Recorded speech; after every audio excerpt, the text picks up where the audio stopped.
Bonjour, mon nom est Tina et aujourd'hui je vais vous montrer comment planter une bouture de violette africaine et faire des beaux petits bébés. Il existe quelques façons de procéder. Moi aujourd'hui je vais vous montrer la méthode directement dans le terreau. Donc pour commencer, cela va vous prendre une bouture. Où trouver les boutures? Bon, parfois sur la plante de maman, la plante de belle-maman. Parfois, on peut les trouver au magasin, en acheter, on peut échanger avec des amis. Vous pouvez aussi en trouver sur Etsy en ligne ou beaucoup de gens en vendent sur Facebook. Alors, fouillez un petit peu, ils sont quand même faciles à trouver. Si vous choisissez la feuille vous-même sur la plante, essayez de prendre des feuilles à mi-chemin. Donc, pas les plus vieilles et pas les plus jeunes. Donc, à troisième, quatrième rangée, c'est toujours bien là. Les vieilles sont tous capables de faire des bébés, mais parfois elles ne fonctionnent simplement pas. Elles sont trop vieilles, sont défraîchies, alors que les troisième rangées, celles que je touche en ce moment, ça, c'est des bonnes candidates. Sont crisp, sont rigides, sont pleines d'énergie encore. Donc, nous allons prendre celle-ci.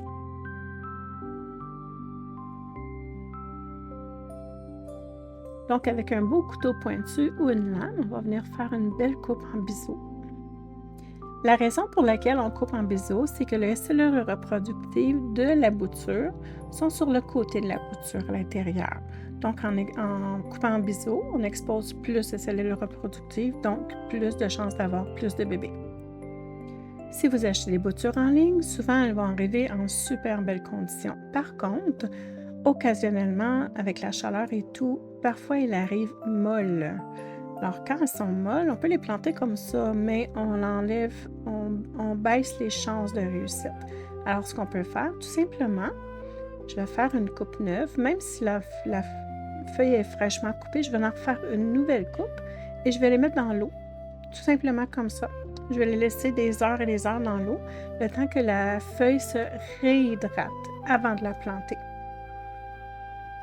Aujourd'hui, nous allons utiliser celle qu'on a fraîchement coupée tantôt. Et puis, ça va prendre un petit pot de terreau. Je l'ai pré-humecté. Moi, j'utilise seulement du ProMix BX. C'est très, très simple. Je ne rajoute rien de spécial dedans. C'est un petit terreau qui mouille rapidement, sèche rapidement. Il est très, très léger. Et puis, je vais simplement planter la bouture. Personnellement, moi, quand je plante plus creux. Mais moi, je plante des milliers de boutures à la fois. Donc, je ne peux pas être badrée de surveiller ça toujours.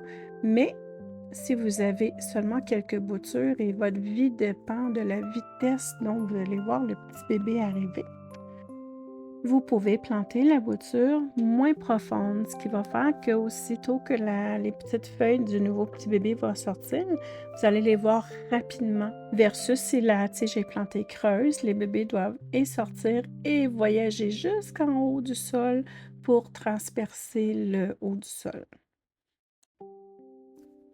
La technique lorsqu'on fait ça, c'est vraiment de juste planter légèrement sous le sol.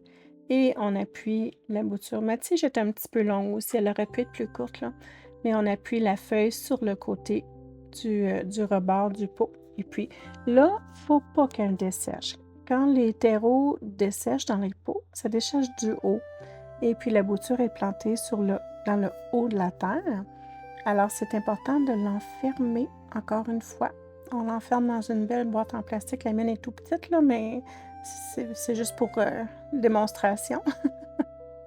Mais on utilise des boîtes en plastique ou des sacs en plastique pour garder l'humidité plus haute. Et si tout va bien, vous allez vous retrouver rapidement avec des beaux petits bébés violettes africaines. Le combien de temps ça prend, cela varie d'une variété à l'autre, cela varie selon les conditions. Il y a plein de variantes. Le plus rapide que moi, j'ai vu, c'est 3 semaines avant de voir les petits bébés sortir du terreau. Et puis, le plus long, il y en a qui ont pris plus d'1 an pour sortir les petits bébés. Ça varie beaucoup. Je dirais que la moyenne, ça sort autour de 1 mois et demi jusqu'à 3 mois. Là, c'est le point chaud. Ici à l'écran, c'est une belle démonstration pour montrer d'où les petits plantules vont sortir, vraiment à la base de la tige. Pour l'engrais, vous pouvez en donner, mais assurez-vous qu'il y a des petites racines avant de commencer à en donner. Des boutures sans racines, ce n'est pas prêt pour recevoir de l'engrais. Pour la luminosité, c'est le bon éclairage, pas de gros soleil direct. Si vous avez des fluorescents ou des LEDs, c'est ce qu'il y a de meilleur dans toutes les lumières. Je vais linker ci-dessous tous les produits que moi j'utilise. J'achète la majorité de mes choses sur Amazon. Alors, je vais mettre des liens ci-dessous pour vous allez pouvoir les trouver rapidement. Là, si jamais vous voulez acheter des lumières, vous ne savez pas lesquelles prendre, bien, c'est ceux-là que moi je prends. Nous arrivons à la fin, alors merci d'avoir écouté. J'espère que cela vous aurait aidé un peu. Si vous avez des questions, n'hésitez pas à les mettre dans les commentaires. Et puis, je vous souhaite une excellente journée. À la prochaine!